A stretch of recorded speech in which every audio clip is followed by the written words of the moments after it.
मेरा नाम श्वेता है। मैं मम्मी पापा की सबसे छोटी, सबसे लाडली और शायद सबसे ज्यादा बदमाश भी थी। सब कहते थे कि मैं घर में नहीं किसी महल में पैदा हुई हूँ। भाइयों की आंख का तारा, माँ का सुकून और पापा का गुरूर। लेकिन ये सब सुनकर मुझे कभी भी घमंड नहीं हुआ।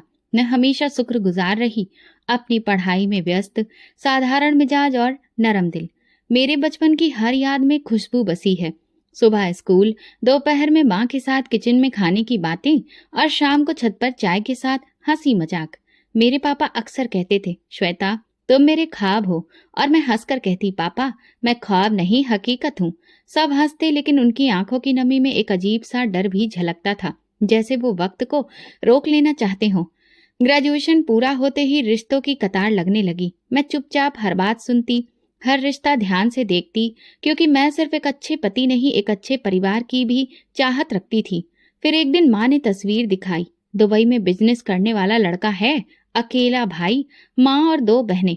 सबने कहा नसीब वाला है जो इतनी छोटी उम्र में इतनी तरक्की कर ली। मेरी सहेलियां बोली, श्वेता किस्मत है तुम्हारी, बस दुबई की सैर करना मत भूलना। लेकिन मैं खामोश थी। तस्वीर देखकर दिल में एक अजीब सी हलचल होने लगी। ना हाँ ना ना, बस चुपचाप सोचती रही। मैंने कहा, माँ क्या लड़का मुझे जानता है? माँ ने मुस्कुराकर कहा, अभी नहीं लेकिन जान लेगा। तुम्हारी खूबसूरती और तुम्हारी बातें उसका दिल जीत लेंगी। शादी की बात तय हो गई। लड़के का नाम प्रणव था। वो खुद आ नहीं सका, लेकिन वीडियो कॉल पर बात की।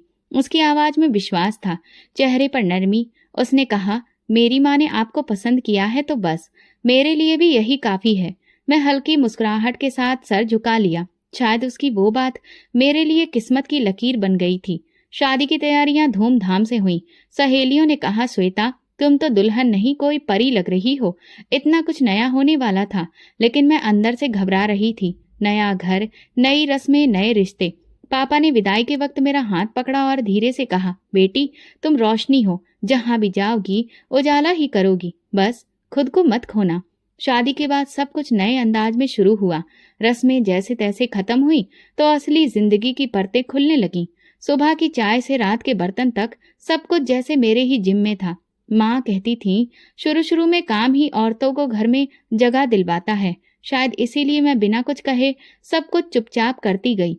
न थकान की शिकायत, न कोई शिकवा शिकायत, बस यही इच्छा कि सबका दिल जीत लूं। सुबह 5 बजे उठकर नाश्ता तैयार करती। सास को कम मीठी चाय पसंद थी, नंदों को बिना दूध वाली, और खुद प्रणम को चाय के बिना नाश्ता अधूरा लगता था। मैं सबके शौक का ख्याल रखती, मगर फिर भी अक्सर सुनने को मिलता, चाय कुछ अच्छी नहीं बनी, पराठे ज्यादा ही कड़क बने थे। एक दिन छोटी ननद सोनिया ने कहा, श्वेता अगर घर के काम आते नहीं थे तो सीख ही लेती।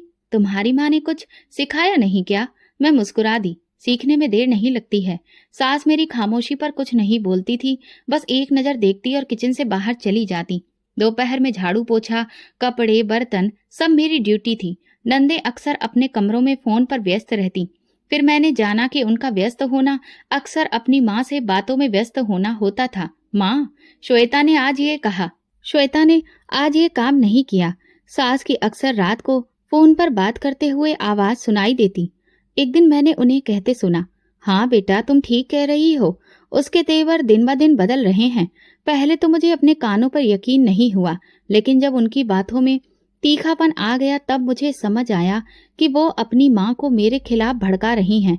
कभी सोनिया कहती, मैंने देखा आपने, ये श्वेता दिन में 2-2 बार फोन पर हंस कर बातें करती है, भला ये किससे बातें करती है?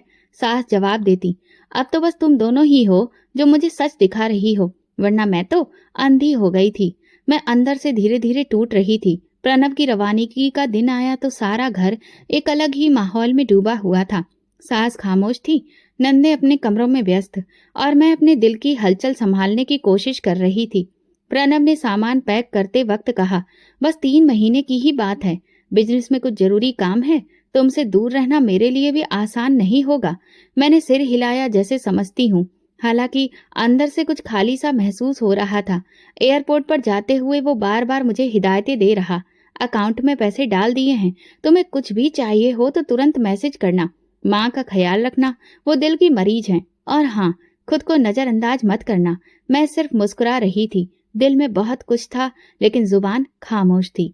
प्रणव के जाने के बाद घर का सुकून वैसा ही रहा जैसा वे चाहते थे, लेकिन मेरे लिए दिन बहुत बदल गए थे। सुबह आंख खुलते ही कमरे की खामोशी मुझे अपनी आगोश में ले लेती थी। प्रणव की मौजूदगी में जो हल्की सी चहल पहल रहती थी, वो अब किसी हवा के झोंके की तरह गायब हो चुकी थी। सास अभी किचन के मामलों में ज्यादा दखल अंदाजी करती थी। अब प्रणव नहीं है तो जो मैं कहूंगी बस वही होगा, ये जुमला अक्सर सुनने को मिलता था। पैसे वक्त पर आते रहे, जितना मांगती अकाउंट में मिल जाता। मैं किचन में नई कटलरी मंगवाती, बेडरूम में अच्छे पर्दे लगवाती, सहेलियों के साथ जाकर अच्छे ब्रांड के कपड़े खरीद लाती। बाहर की चीजें खूबसूरती में इजाफा कर रही थी, लेकिन अंदर एक खालीपन लगातार फैलता जा रहा था। एक शाम सोनिया आई। भाभी, खूब शॉपिंग हो रही है, लगता है भाई साहब खूब दिल खोलकर पैसे भेज रहे हैं। मैंने धीरे से कहा, जी, जो चाहिए होता है प्रणव दे देते हैं। वो मुस्कुराकर कहने लगी, बस पैसे दे देना काफी है, बीवी को तो इज्जत भी देनी चाहिए ना। ये जुमला शायद मुझे अंदर से घायल करने के लिए ही बोला गया था, और कामयाब भी हुआ। एक दिन सास ने बातों बातों में कहा, प्रणव को भी अब समझ आ जाएगी, पत्नी रखने का मतलब सिर्फ पैसे भेजना नहीं होता। तुम्हारी तरह आराम से बैठे बैठे खर्च करना कौन नहीं चाहेगा। मैंने इस जुमले को बर्दाश्त किया, लेकिन वो रात मेरे लिए बहुत भारी थी। मैंने प्रणव को मैसेज लिखा, मुझे बात करनी है, कॉल करिए। उन्होंने तुरंत वीडियो कॉल की। चेहरा थका हुआ, आवाज में नरमी। क्या हुआ, सब ठीक तो है? मैंने कहा, हाँ, बस दिल किया बात करने का। वो हंस पड़े, बस इतनी सी बात? दिल तो मेरा भी करता है रोज बात करूं, लेकिन काम ने मुझे कैद कर लिया है। कॉल के बाद मैं सोचती रही, इतनी दूरी में सिर्फ प्यार बाकी है या सिर्फ जरूरत। प्रणव को मेरी जिंदगी की छोटी छोटी उलझनों का अंदाजा नहीं था, और मैं हर बार यही सोचकर खामोश हो जाती कि वो दूर है, मजबूर है। कभी कभार मैं अपनी सहेलियों से बात करती तो वो कहती, कितनी खुशकिस्मत हो, पति बाहर है, पैसे आ रहे हैं, आजादी भी है। मैं सिर्फ इस बात पर सिर हिला देती। किसी को क्या बताती कि आजादी सिर्फ बाजार में घूमने की नहीं होती, इज्जत की, अपनेपन की भी होती है। घर के काम में लगे रहने से दिल बहलता था, मगर एक रोज सास ने अचानक कहा, श्वेता, तुम्हारे हाथ की बनी दाल आज बहुत पतली थी। प्रणव के होते हुए तुम कभी भी ऐसी दाल नहीं बनाती थी। मैंने सिर्फ इतना कहा, माफ कीजिएगा, आगे से मैं ध्यान रखूंगी। रात को मैंने प्रणव को कॉल किया, प्रणव, क्या कभी ऐसा हो सकता है कि तुम हमेशा के लिए यहीं आ जाओ? वो चौंक गए। श्वेता, ये बात अभी क्यों कह रही हो? अभी तो बिजनेस सेट हो रहा है, सब कुछ तुम्हारे लिए ही तो कर रहा हूं मैं। मैंने बात बदल दी, लेकिन मेरे सवाल ने खुद मुझे ही हैरान कर दिया। शायद मैं थक चुकी थी ये जताने से कि सब कुछ मेरे लिए हो रहा है, मगर मेरे बिना। कुछ दिन बाद नंदों के कुछ रिश्तेदार घर में आए। सबके बीच मेरी हैसियत सिर्फ एक नौकरानी की जैसी थी। सास ने एक मेहमान को चाय पेश करते हुए कहा, ये हमारी बहू है, मेरा बेटा दुबई में है, प्रणव, उसकी पत्नी हर काम कर लेती है, बस दिल थोड़ा छोटा है।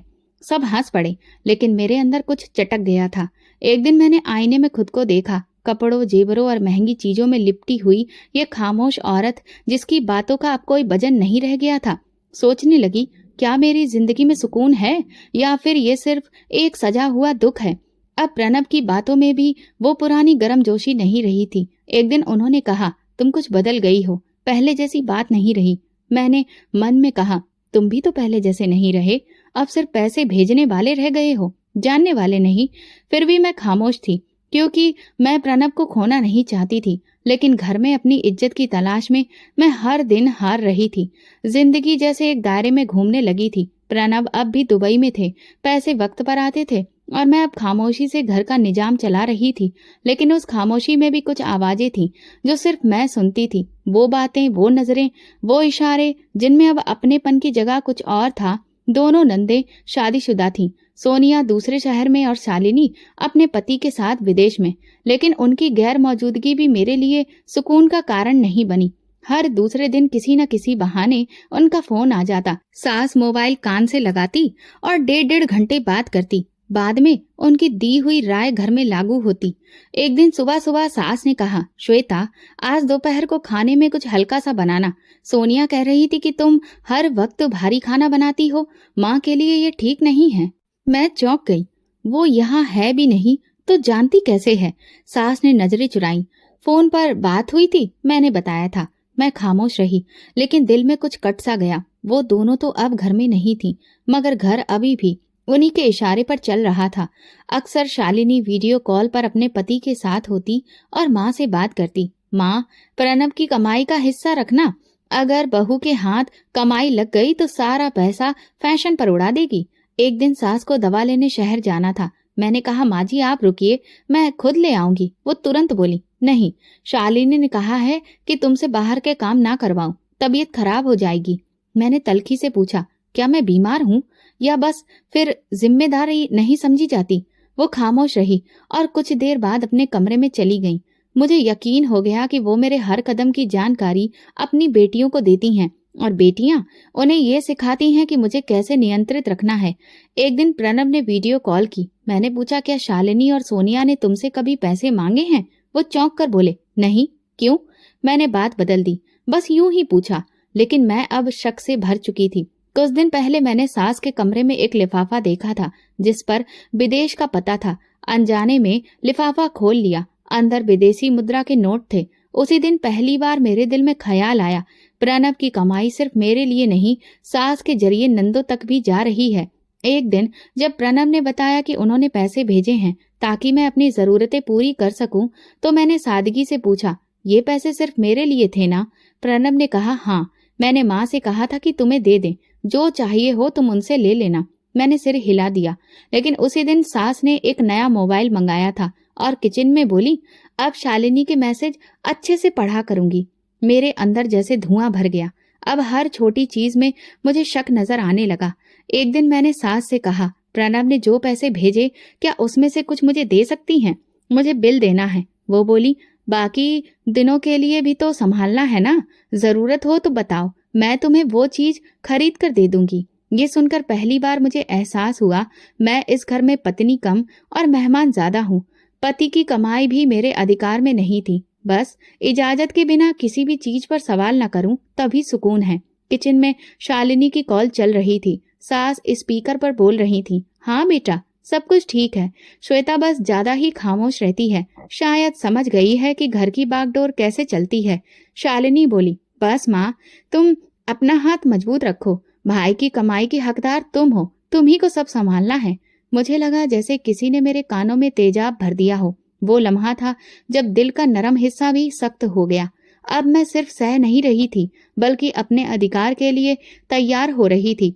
उसी रात मैंने प्रणव को मैसेज लिखा, अगर तुम्हारी कमाई पर मेरा कोई अधिकार नहीं तो क्या मैं वाकई तुम्हारी पत्नी हूँ? जवाब आया, है ना, सब कुछ तुम्हारा ही है, बस माँ को मैं समझा दूंगा, तुम दिल पर मत लो बात।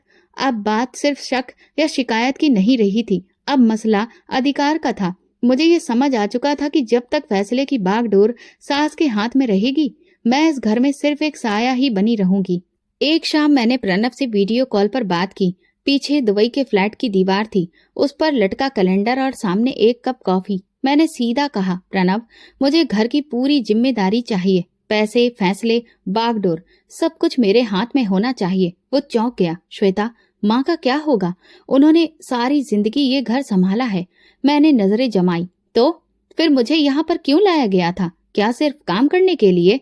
इज्जत या अधिकार कभी मेरा हक बनेगे भी या नहीं? वो थोड़ी नरमी से बोले, देखो, खर्च के लिए तो मैंने कभी कुछ भी नहीं कहा, जो मांगा दिया, लेकिन पूरे घर की बागडोर तुम्हें देना थोड़ा मुश्किल है। माँ को बहुत फर्क पड़ेगा। मैंने बात खत्म की, तो फिर मुझे भी फर्क पड़ेगा। जब तक मेरा हक नहीं मिलेगा मैं बात नहीं करूंगी, और कॉल बंद कर दी।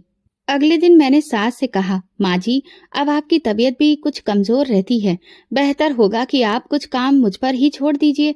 उन्होंने रूखे लहजे में जवाब दिया, जब काम का सलीका आ जाए तो छोड़ भी दूंगी, अभी तो हर दिन कुछ ना कुछ बिगड़ ही जाता है।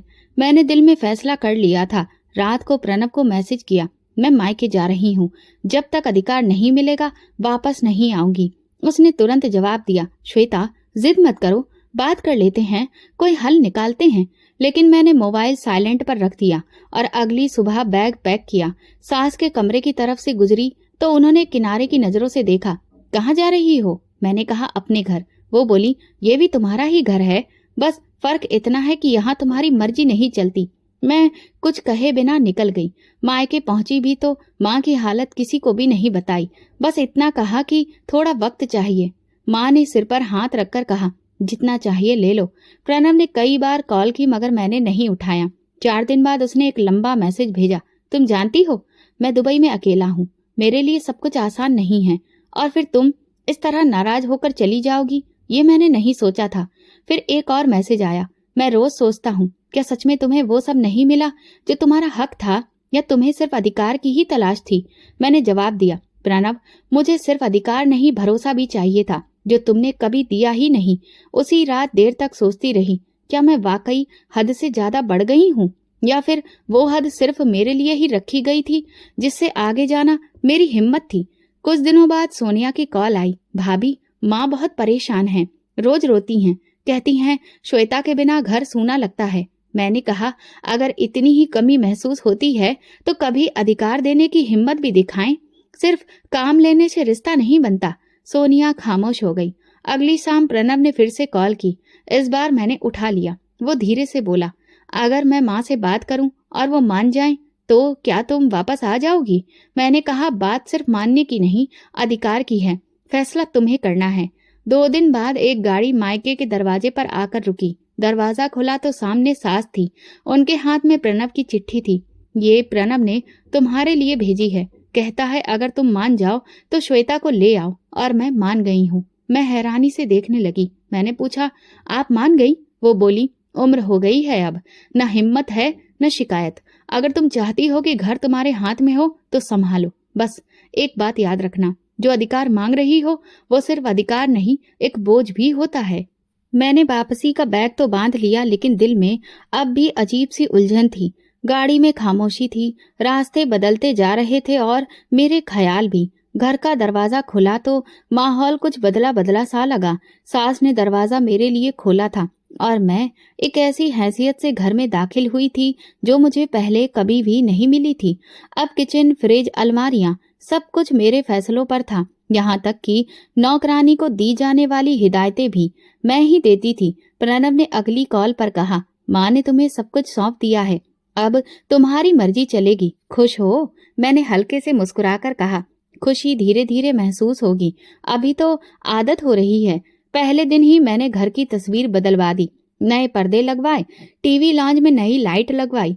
नौकरानी को कहा, अब हर रोज सब कुछ साफ हो, हर चीज अपनी जगह पर होनी चाहिए। सास अब अपने कमरे तक ही सीमित हो चुकी थी। वो मुझे कुछ नहीं कहती थी, सिर्फ इतना बोलती थी, चाय पीनी है, और मैं कभी हाँ तो कभी ना में जवाब दे देती थी। 2 हफ्ते मैंने सिर्फ घर को नए सांचे में ढालने में बिता दिए। पति को हर चीज की तस्वीर भेजती। वो हंसते हुए कहता, अरे वाह, तुमने तो घर को होटल बना दिया है। मैंने पहली बार जब बाजार जाकर अपनी पसंद से शॉपिंग की, सिर्फ जरूरत के लिए नहीं, अब शौक के लिए भी। महंगे ब्रांड के नए जूते, महंगा परफ्यूम, और ये सब मैंने पहली बार बिना इजाजत के खरीदा था। कुछ दिन बाद 2 पुरानी सहेलियां घर आईं। मैंने उनके लिए शानदार खाने का इंतजाम किया, महंगे डिनर सेट पर खाना लगवाया। एक ने कहा, श्वेता तुम तो बदल गई हो, ये सब कब से? मैंने सर उठाकर कहा, जब से बागडोर मेरे हाथ में आई है। फिर पार्टियों का सिलसिला शुरू हुआ, कभी कैफे में, कभी घर पर डिनर। प्रणव को हर चीज की खबर रहती और वो सिर्फ कहता, तुम खुश हो तो मैं निश्चिंत हूँ। एक शाम सास के कमरे के बाहर से गुजरते हुए उनकी खांसी सुनाई दी। मैं कुछ देर रुकी, फिर आगे बढ़ गई। उनके लिए किचन में खाना बनता था, मगर अब मैं खुद हाथ भी नहीं लगाती थी। नौकरानी को कह देती थी, माँ का खाना उनके कमरे में ही दे देना। एक दिन सास ने धीरे से कहा, श्वेता बीपी की दवा मेरी खत्म हो गई है, लेती आना। मैंने हाँ कहा, मगर अगले दिन शॉपिंग में इतनी व्यस्त रही कि भूल गई। रात को जब कमरे में दाखिल हुई तो वो सो रही थी। मैंने खामोशी से मोबाइल पर तस्वीरें अपलोड की, नई जूती, नया हैंडबैग और कैप्शन, जीती जागती जिंदगी। प्रणव को हर बार एक नई फरमाइश भेजती, वो ड्रेस, वो घड़ी, वो वॉलपेपर, वो फ्लोर लैंप, और वो बस कहता, ले लो, बस खुश रहो। अब घर की पुरानी खामोशी, नरम बातचीत और सलीके की कोई परवाह नहीं रह गई थी। सास अक्सर कमरे से बाहर आकर कुछ कहना चाहती थी, मगर मेरे तेवर देखकर लौट जाती। एक दिन मैंने कहा, माँ जी अब आप तो आराम करिए, ये सब मेरी जिम्मेदारी है, आपको कुछ भी पूछने की जरूरत नहीं है। उन्होंने कुछ लम्हे मुझे देखा, फिर कहा, ठीक है, मैं तो पहले ही आजाद हो चुकी हूँ। शायद वो जुमला उनकी तरफ से था, लेकिन मेरे लिए एक संकेत था कि अब कुछ भी उनसे वापस नहीं लिया जाएगा। दोपहर को मैं ब्यूटी पार्लर से फेशियल करवा कर लौटी तो प्रणव की वीडियो कॉल आई। वो मुस्कुरा रहा था। तुम अब बिल्कुल अलग लगती हो। मैंने कहा, यही तो चाहिए था ना तुम्हें, एक ऐसी पत्नी जो दुनिया के हिसाब से चले। वो कुछ पल खामोश रहा, फिर बोला, बस अपना ख्याल रखो। अब मैं वो श्वेता नहीं रही थी जिसे किसी से इजाजत लेनी पड़ती थी। मैं अपनी मर्जी की जिंदगी जीने लगी थी। बाजार में जब किसी महंगी चीज की तरफ देखती तो कीमत देखकर पीछे नहीं हटती थी, मगर इतनी बड़ी दुनिया संभालने के बाद कुछ कमरे अभी भी चुप रहते थे, जैसे वो सास का कमरा जिससे कोई आवाज नहीं आती थी, न शिकायत न दुआ, बस एक खामोशी जो मेरे ऐशो आराम की जिंदगी के शोर में भी सुनाई देती थी। मैं खुद से कहती, अधिकार मिल गया है और अब मैं उसका इस्तेमाल करना भी सीख गई हूँ। अब कोई मेरा मकसद मुझसे नहीं छीन सकता। मगर दिल के एक कोने में एक सवाल भी था जिसे मैं खुद से भी छुपाती थी। क्या सच में ये अधिकार, ये कंट्रोल मेरी जीत है या फिर बस एक और तमाशा? जवाब मेरे पास नहीं था और शायद अब मैं जानना भी नहीं चाहती थी। सास ने पहली बार धीरे से कहा, श्वेता, बीपी की दवा खत्म हो गई है, शाम को ले आना। बाजार जा रही हो तो? मैंने सर हिलाया, ठीक है, याद आ गया तो ले आऊंगी। ये सब उसी वक्त की बात है जब मेरी व्यस्तता अपने चरम पर थी। पार्लर की अपॉइंटमेंट, नई लॉन्च पार्टी का निमंत्रण, फैशन इवेंट की तैयारी, सास की दवा अब मेरी लिस्ट की में सबसे नीचे आ चुकी थी। दोपहर को मैं अपनी दूसरी फ्रेंड निशा के साथ मार्केट गई। एक नया ब्रांड लॉन्च हुआ था, उसी की ग्रैंड ओपनिंग थी। फोन पर प्रणव की कॉल आई, कुछ चाहिए हो तो बता देना, मैं कल कुछ चीजें इंडिया भेज रहा हूँ। मैंने जवाब दिया, एक नया फोन देख रही हूँ, भेज दो। शाम को जब वापस आई तो सास कमरे में लेटी हुई थी, खामोश। मैंने दरवाजा खोला, वो थोड़ा सा उठकर बोली, दवाई? मैंने लापरवाही से कहा, नहीं लाई, भूल गई, कल ले आऊंगी। अगली सुबह मैं तैयार हो रही थी कि नौकरानी भागती हुई आई, मैडम जी, माँ जी को कुछ हो गया है। वो बोल नहीं रही हैं, हाथ पांव भी उनके हरकत नहीं कर रहे हैं। मैं कमरे में गई तो सास का शरीर बेजान सा पड़ा हुआ था। आंखें खुली थी मगर जुबान लड़खड़ा रही थी। घबराकर एम्बुलेंस बुलाई। अस्पताल पहुंचे तो डॉक्टर ने फाइल बंद करते हुए कहा, इन्हें पैरालाइसिस का अटैक आया है, बीपी काफी हाई था, दवा बंद हो गई होगी। मेरे अंदर कुछ लम्हों के लिए खालीपन सा छा गया। प्रणव को जानकारी दी। उसने सिर्फ इतना कहा, मैं इमरजेंसी टिकट बुक करवा रहा हूँ, कुछ दिनों में ही आ जाऊंगा। सास को अस्पताल में 2 दिन रखने के बाद घर वापस भेज दिया गया। डॉक्टर ने कहा, अब पूरी तरह से आराम चाहिए, रोजाना की फिजियोथेरेपी, वक्त पर दवाई और एक इंसान जो लगातार उनका ख्याल रखे। ये जुमला मेरे लिए बोझ से कम नहीं था। मैं कमरे में खामोश बैठी सास को देख रही थी। वो बिल्कुल बेबस थी, खाने के लिए दूसरों पर निर्भर। वॉशरूम तक जाना भी अब उनके लिए खुद से मुमकिन नहीं रहा था। 2 दिन तक मैंने खुद उनके साथ बैठकर सब कुछ किया, खाना खिलाया, दवाई दी, वॉशरूम लेकर गई। लेकिन तीसरे दिन से मुझे ये सब बोझ महसूस होने लगा। पार्टी का इनविटेशन आया, निशा का मैसेज आया, श्वेता, देर मत करना, तुम्हारे बिना मजा ही नहीं आता। मैंने दिल में कहा, बस आधे घंटे की बात है, माँ जी सो रही हैं, नौकरानी भी है, और मैं निकल गई। वापसी पर नौकरानी घबराई हुई थी। माँ जी ने 2 बार पानी मांगा, फिर खामोश हो गई। कमरे में गई तो सास बेबस सी छत की तरफ देख रही थी। पास जाकर कान में पूछा, कुछ चाहिए? उनकी जुबान हल्की सी भी नहीं हिली। मैंने उन्हें थोड़ा सा पानी पिलाया, मगर उनकी आंखों में जो बेबसी थी वो मुझे दिखाई नहीं देती थी। अगले दिन फिजियोथेरेपिस्ट आया। मैंने पूछा, रोज आना है क्या? खर्चा काफी है। वो कहने लगा, अगर रोजाना नहीं करवाया तो शरीर और भी ज्यादा अकड़ जाएगा। ये उम्र और हालात दोनों ही गंभीर हैं। मैंने एक बार फिर दिल में हिसाब किताब किया। प्रणव को मैसेज लिखा, रोज फिजियोथेरेपी महंगी पड़ेगी। जवाब आया, जो जरूरी है वो करवाओ, मैं हर हफ्ते पैसे भेज दूंगा। लेकिन खर्चे से ज्यादा मसला सास को व्हील चेयर पर बाथरूम ले जाना, खाना वक्त पर देना, कपड़े बदलवाने का था। ये सब कुछ मेरे फैशन लाइफ की राह में रुकावट बनने लगा था। 2 दिन बाद एक इवेंट था। मैंने पहले ही नौकरानी को हिदायत दी थी, अगर माजी उठें तो पानी दे देना, मैं बस कुछ देर में वापस आ जाऊंगी। इवेंट से वापसी पर गेट खोला तो कमरे में सास चीख रही थी, वॉशरूम, श्वेता। मैंने गुस्से से कहा, अभी पानी दिया था ना, 2 मिनट के लिए सुकून भी नहीं है। वो बस भगवान का नाम ले रही थी। मेरा सब्र अब जवाब दे गया था।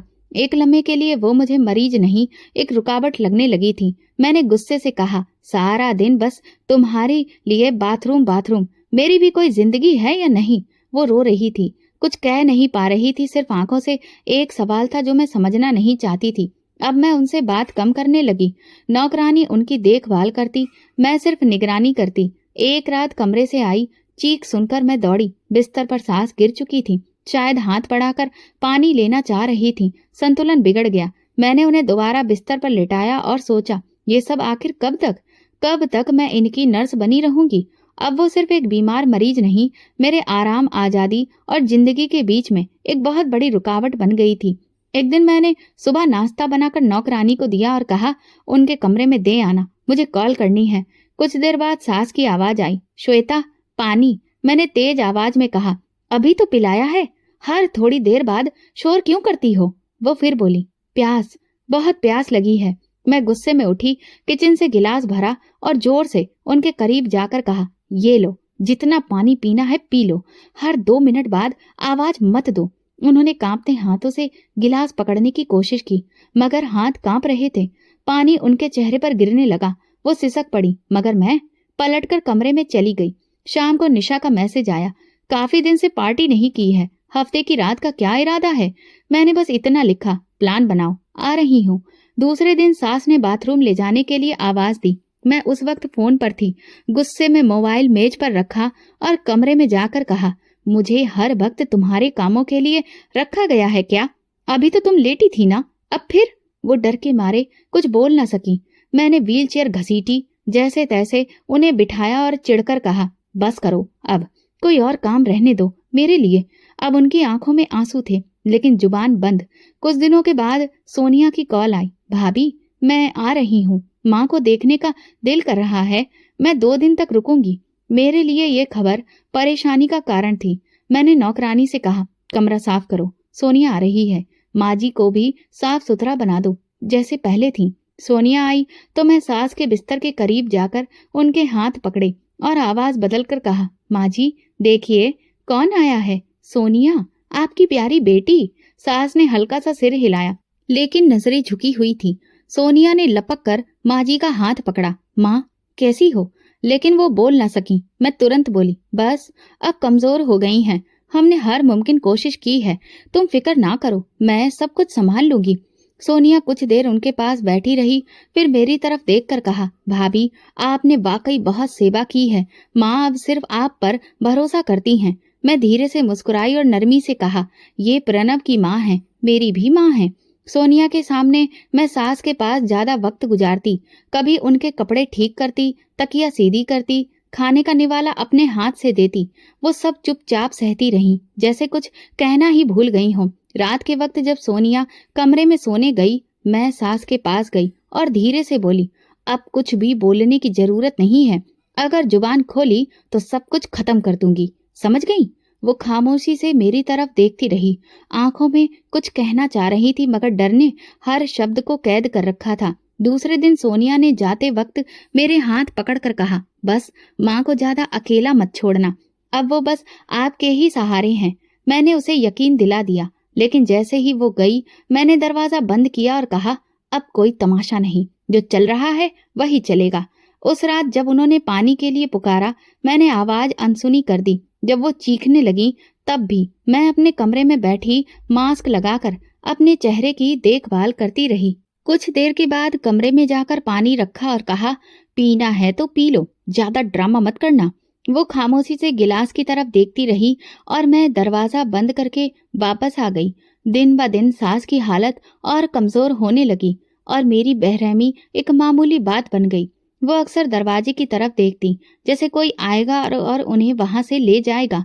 दूसरी ननद शालिनी जो विदेश में रहती थी, पिछले 2 हफ्तों से लगातार कॉल कर रही थी। सास के नंबर पर भी कॉल करती थी, लेकिन वो फोन अब ज्यादातर मेरे पास ही रहता था। अगर सास किसी बच्चे से बात करती तो मैं हमेशा उनके सामने खड़ी रहती। अब की बार जब भी कॉल आती तो मैं बस हर बार एक ही बात दोहराती, माँ जी सो रही हैं, बाद में बात करवा दूंगी। शालिनी एक दिन उलझ कर बोली, भाभी रोज ही सोती हैं क्या? क्या वो वाकई में ठीक हैं? मैंने कहा, उम्र हो गई है, थकान भी जल्दी हो जाती है, वैसे भी डॉक्टर ने कहा है कि ज्यादा बात ना करवाएं, ब्लड प्रेशर ऊपर नीचे हो जाता है। फोन बंद करते वक्त मैंने मोबाइल में शालिनी का नाम साइलेंट लिस्ट में डाल दिया। अब जब वो कॉल करती तो मुझे कोई भी नोटिफिकेशन नहीं आता। सब कुछ सुकून सा लगने लगा था, लेकिन ये सुकून कुछ और तूफानों का संदेश दे रहा था। सास की हालत दिन ब दिन गिरती जा रही थी। वो जो पहले कम से कम आवाज में नरमी रखती थी, अब लगातार एक अजीब तरीके से चीखने चिल्लाने की आदत में बदल चुकी थी। रात को जैसे ही कमरे की लाइट बंद करती, वो आवाज देती, श्वेता पानी, श्वेता बाथरूम। पहले तो मैं जवाब देती, फिर गुस्सा आता और मैं उनकी आवाज अनसुनी करके करवट लेकर लेट जाती। नौकरानी अगर जाकर पानी दे देती तो वो उसका हाथ पकड़कर कहती, मेरी बेटियों को बुला दो। एक रात नौकरानी मेरे पास आई, मैडम जी बहुत बार बार वो शोर कर रही हैं, लगता है कि जैसे उनका दम घुट रहा है या फिर कुछ और बात है। मैंने धीरे से कहा, ड्रामा करती है, कोई दिक्कत नहीं है, उनका तो बस पुराना रोना है। नौकरानी चुप हो गई, लेकिन कुछ लम्हों के बाद सास की चीखें और भी ज्यादा तेज हो गईं। कोई है? मुझे ले जाओ, मुझे नहीं रहना यहाँ। मैं गुस्से में उठी, कमरे में जाकर उनके पास गई। खामोश हो जाओ, मैं तुम्हारी कोई नौकरानी नहीं हूँ जो हर वक्त तुम्हारी आवाजें सुनती रहूं। प्रणब बाहर है, मैं ये सब अकेले नहीं कर सकती। वो कुछ बोल नहीं सकी, सिर्फ आंखें फाड़ फाड़ कर देखती रही। अगले दिन मैंने उनकी व्हीलचेयर बंद करवा दी। अब ये बार बार उठने का झंझट नहीं, जो है बिस्तर पर ही रहेगा।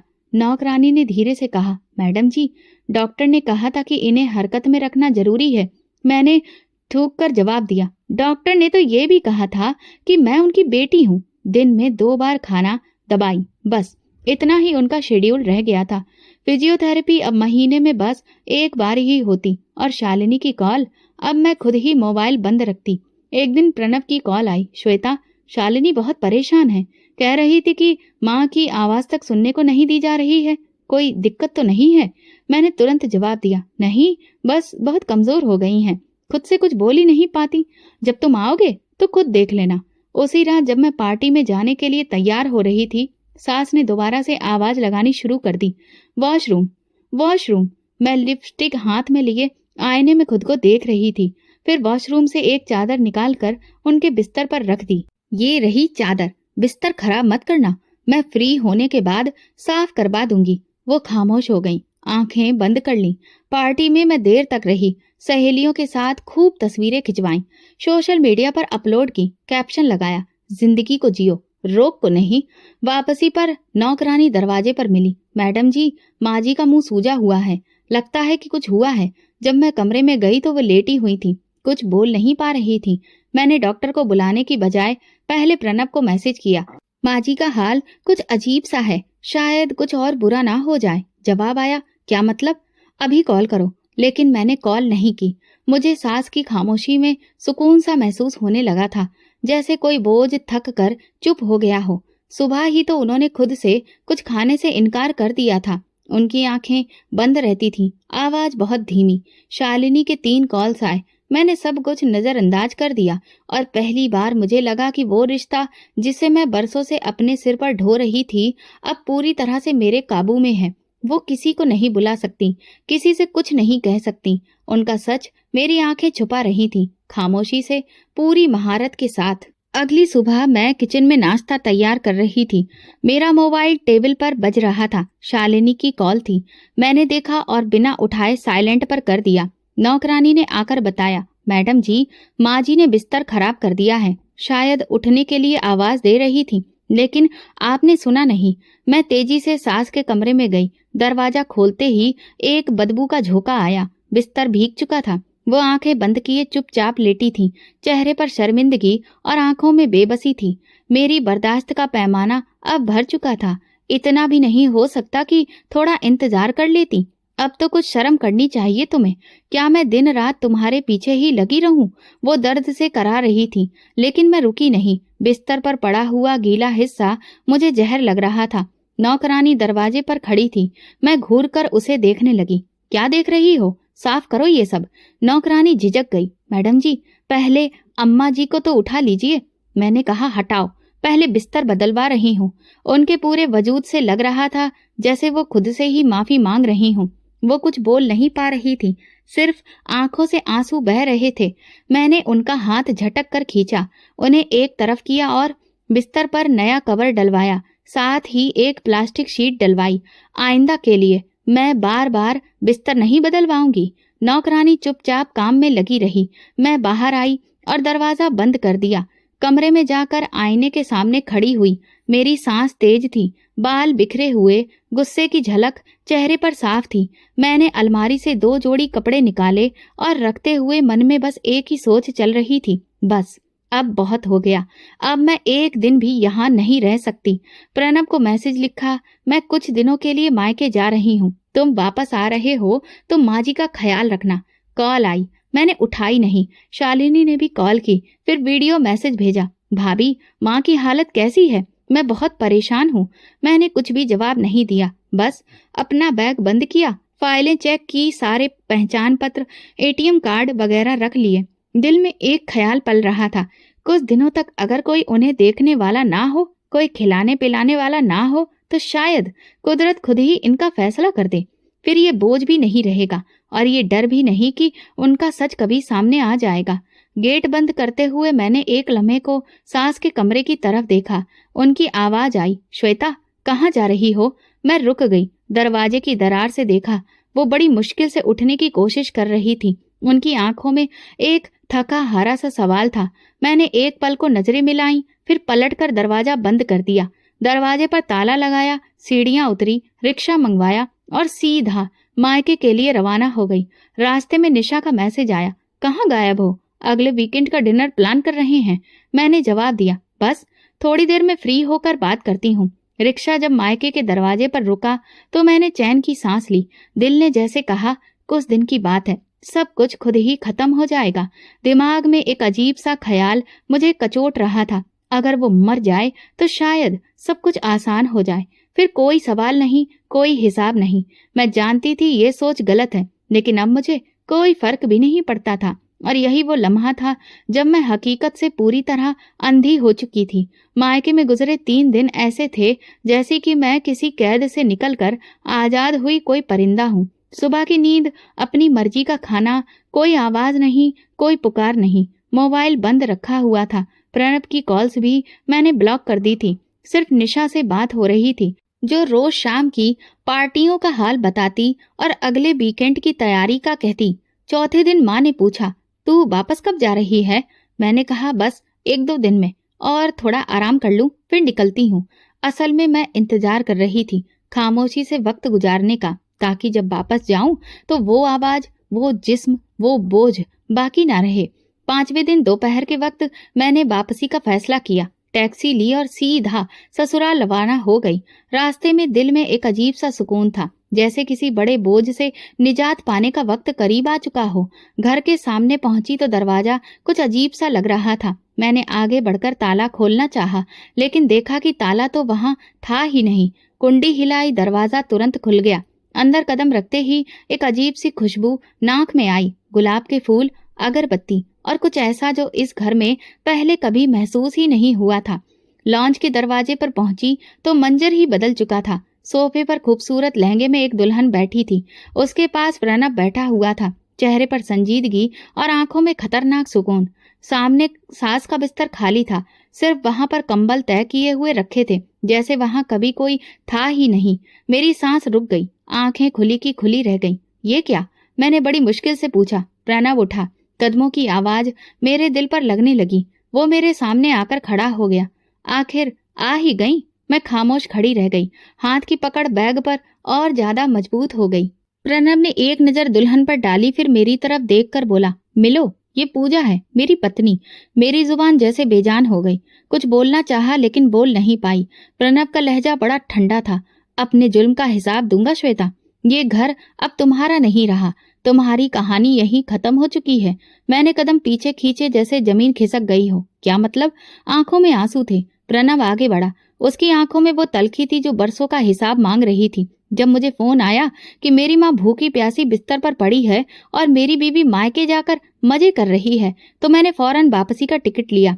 वापस पहुंचा और अपनी माँ को उस हालत में देखा जिसे मैं शब्दों में बयान नहीं कर सकता। मेरी पलकें झपकने लगी, शरीर कांपने लगा। मैं जानता था तुम्हें बर्दाश्त नहीं, लेकिन तुम इस हद तक जा चुकी हो, ये कभी सोचा नहीं था। प्रणव की आवाज बुलंद हो गई। तुमने उस औरत को, जो मेरे बाप के बाद मेरे लिए सब कुछ थी, उसे दुत्कारा, तरसाया, मारा। मेरे होंठ कांपे। मैं थकी हुई थी, अकेली। तो तुम बोलती, मदद मांगती, किसी को जानकारी देती। वो चिल्लाया, लेकिन तुमने क्या किया? दरवाजा बंद करके चली गई, इस उम्मीद में कि वो मर जाएंगी। मेरी आंखों में नमी उभर आई, मगर प्रणव की आंखों में सिर्फ फैसला था। और मैंने फिर फैसला कर लिया, श्वेता, वो औरत जो मेरी माँ को मरने के लिए छोड़ दे, वो मेरी पत्नी नहीं हो सकती। मैं पीछे हटकर दीवार का सहारा ली। प्रणव, एक मौका, सिर्फ एक मौका। उसने कागज मेरी तरफ फेंका। ये है तुम्हारा तलाक का नोटिस। पूरे होश और हवास में मैं तुम्हें अभी और इसी वक्त तलाक देता हूँ। मेरे हाथों से बैग छूटकर गिर गया। पीछे सोफे पर बैठी नई दुल्हन पूजा चुपचाप सारा नजारा देख रही थी। वो कोई अजनबी नहीं थी, मैंने उसे पहले भी देखा था। प्रणव की पहली मंगेतर, जिससे किसी वजह से उसका रिश्ता टूट गया था। प्रणव ने मेरी तरफ देखा। तुमने मेरा भरोसा तोड़ा है, मेरी माँ की सांसें उखाड़ दी। तुम्हारे लिए अब इस घर में कोई जगह नहीं है, श्वेता। उसने वो कागज दिया और बस, मेरा और उसका रिश्ता खत्म हो गया। मेरे कदमों के नीचे की जमीन वाकई में खिसक चुकी थी और पहली बार मुझे ये समझ आया कि जो अंजाम मैं दूसरों के लिए सोच रही थी, असल में वो मेरे लिए लिखा जा चुका था। जब मैं घर से निकली तो दरवाजा धम्म से मेरे पीछे बंद हुआ। अचानक से सब कुछ सुनाई देना बंद हो गया था। न बाहर की आवाज, न अंदर की, सिर्फ अपने कदमों की आवाज सुनाई दे रही थी, जो मुझे कहीं भी नहीं ले जा रही थी। गली सुनसान थी, दोपहर का वक्त था, धूप तेज थी। वहां सिर्फ मेरे लिए मेरा साया ही बचा था, वो साया जिसे मैं खुद पैदा कर चुकी थी और जो अब मेरे साथ जुड़ चुका था। रिक्शा लिया, मायके पहुंची। माँ ने दरवाजा खोला, मेरा चेहरा देखा और एक लम्हा खामोश रही। क्या हो गया श्वेता? उन्होंने सवाल नहीं किया, बस एक थका हुआ जुमला कहा। मैं बिना कुछ कहे अंदर चली गई, बैग जमीन पर रखा और सोफे पर बैठ गई। कुछ बोलने की हिम्मत नहीं थी और जो बोलना था वो शब्दों में समा नहीं पा रहा था। कुछ देर बाद भाई आया। आंखों में सवाल थे, लेकिन जुबान पर खंजर रखे थे। तलाक हो गया? मैंने धीरे से सिर हिलाया। और वो माँ जिसे तुमने बिस्तर पर छोड़ा था? मेरी खामोशी ही जवाब थी। घर में अब वो जगह नहीं रही थी जो कभी मेरी थी। माँ का चेहरा खामोश मगर ठंडा था। भाई मुझसे नजर नहीं मिला रहा था। भाभी रोजाना नाश्ता चुपचाप मेरे कमरे के बाहर रख जाती थी और वापस पलट जाती थी, जैसे कि मैं अब एक बोझ बन चुकी थी जिसे किसी ने मजबूरी में कबूल तो किया मगर अपनाया नहीं। एक हफ्ता गुजर चुका था। प्रणव का भेजा हुआ तलाकनामा कानूनी शक्ल ले चुका था। किसी ने उसे रोकने की कोशिश नहीं की। सोनिया और शालिनी ने भी एक बार मैसेज करके लिखा, जो किया वो तुम्हारे ही हाथों बोया था। अब शिकायत नहीं, सिर्फ खामोशी है। मैं दिन भर कमरे में बंद रहती, मोबाइल पर वो तस्वीरें देखती जो मैंने कभी खुशी में अपलोड की थी। महंगी ड्रेसेस, पार्टी की रोशनी, फैशनेबल जूते, कैफे की सेल्फियां, और अब एक खामोश कमरा, बंद दरवाजा और आंखों में लगातार पछतावा। माँ ने एक दिन आकर कहा, क्या सोचा है तुमने? कब तक इस तरह से यूं ही बैठी रहोगी? मैंने कहा, माँ, मेरे बारे में हर किसी का नजरिया अब बदल चुका है। उन्होंने ठंडे लहजे में जवाब दिया, जो लोग अपनी हैसियत खुद खत्म करते हैं, उनके लिए किसी के दिल में जगह नहीं बचती। उसी दिन मुझे महसूस हुआ कि सजा सिर्फ अदालत से नहीं मिलती। लोग भी अपने फैसले सुनाते हैं और उन फैसलों में अपील की कोई गुंजाइश नहीं होती। कभी जब मैं सैर के लिए बाहर निकलती तो पुरानी सहेलियां सामने आकर रास्ता बदल लेती। बाजार में लोग मुझे अजीब नजरों से देखते, जैसे मैं कोई बुराई की मिसाल हूँ। एक दिन मैंने निशा को मैसेज किया, काफी दिन हो गए हैं, मिलने का दिल है। जवाब आया, वक्त नहीं मिल रहा है, मैं कुछ व्यस्त हूँ। और फिर मैं समझ गई, वो भी उन सभी में शामिल हो चुकी है जो मेरा नाम सुनकर नजरें फेर लेते हैं। प्रणव की नई पत्नी पूजा की तस्वीरें अब सोशल मीडिया पर वायरल थीं। प्रणव के साथ हंसती मुस्कुराती, सास के साथ तस्वीरें, हाथ में चाय का कप, माथे पर चमकता सा दुपट्टा और एक कैप्शन, अपनों को अपनों की तरह रखें, वही असली अपना होता है। मैं देर तक वो तस्वीर देखती रही, न हंसी न जलन, बस एक एहसास था जो दिल के अंदर कह रहा था, ये वो जगह थी जो कभी तुम्हारी थी, लेकिन तुमने संभालने की बजाय बिगाड़ दी। कमरे की दीवार पर लगी हुई घड़ी चलती रहती है, लेकिन वक्त जैसे रुक गया है। आज मैं अपनी कहानी खुद सुनती हूँ, उन शब्दों में जो किसी को चुभे नहीं लेकिन सच्चाई को छुपा भी ना सके। मैं वो लड़की थी जो लाडली थी, मोहब्बत में पली, पढ़ी लिखी, समझदार, संजीदा। लेकिन जिंदगी ने जब मुझे अधिकार दिया तो मैंने इसका इस्तेमाल मोहब्बत के लिए नहीं, अपने घमंड को पूरा करने के लिए किया। जब सेवा करने का वक्त आया तो मैंने उसे बोझ समझा। जब मौका मिला तो मैंने सब्र की जगह गुस्से को चुना। और जब सब कुछ मेरे हाथ से निकल गया तब जाना कि जो खो दिया वो कभी वापस नहीं आता। आज मैं मायके के कमरे में बंद हूँ। ना कोई पूछता है, ना कोई सुनता है, सिर्फ दीवारें हैं और मेरी अपनी आवाजें। और जब मैं खुद को आईने में देखती हूँ तो सिर्फ एक बात सुनाई देती है, शायद वाकई मैं वो थी जो रिश्तों में अधिकार पाने पर अपनी इंसानियत भी भूल जाए। और फिर ऐसे लोग अकेलेपन का शिकार होते हैं। तो दोस्तों, अगर आपको हमारी कहानी पसंद आई हो तो कमेंट करके ज़रूर बताएं। वीडियो को लाइक करें और ज़्यादा से ज़्यादा शेयर करें। अगर आप चैनल पर नए हैं तो सब्सक्राइब जरूर करें और नोटिफिकेशन बेल दबाएं ताकि अगली अपडेट सबसे पहले आपको मिले। धन्यवाद।